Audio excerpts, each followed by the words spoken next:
Hey, what's up guys? Welcome to another video. Today's song is on the ukulele. If you guys want to check out the guitar version, I should have it up right over here so you guys can check out. But let's get right into learning this song. Alright, so this song we're going to be using 4 chords. I'm going to try and make this as easy as possible, but also as accurate. So first chord that we're going to use is a G minor 7.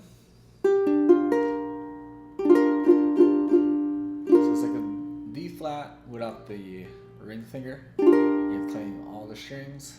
Then we're going to do a C9. So to do a C9, middle finger on the 3rd fret top string, pointer on the 2nd fret of the 2nd string, and then your ring finger is going to go on the last string, 3rd fret. And you can play all the strings.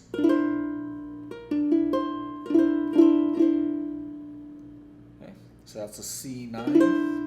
Then we're going to play F.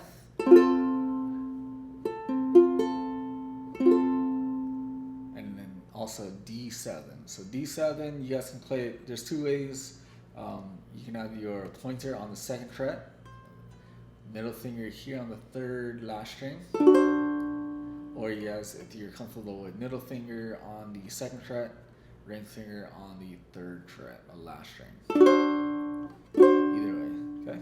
So those are the 4 chords: G minor 7, C9, F, and D7.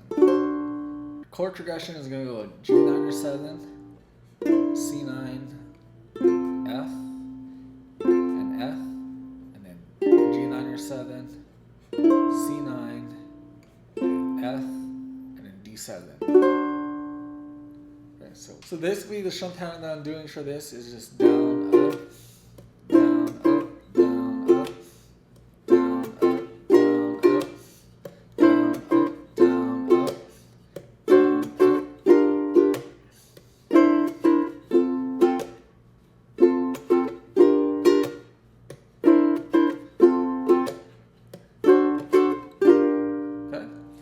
That is how I play this song and how you guys can play it too. But thanks again for watching. Don't forget to check out my other videos, the guitar version also. Don't forget to subscribe, give this video a like, and I guess I'll see you guys in the next video.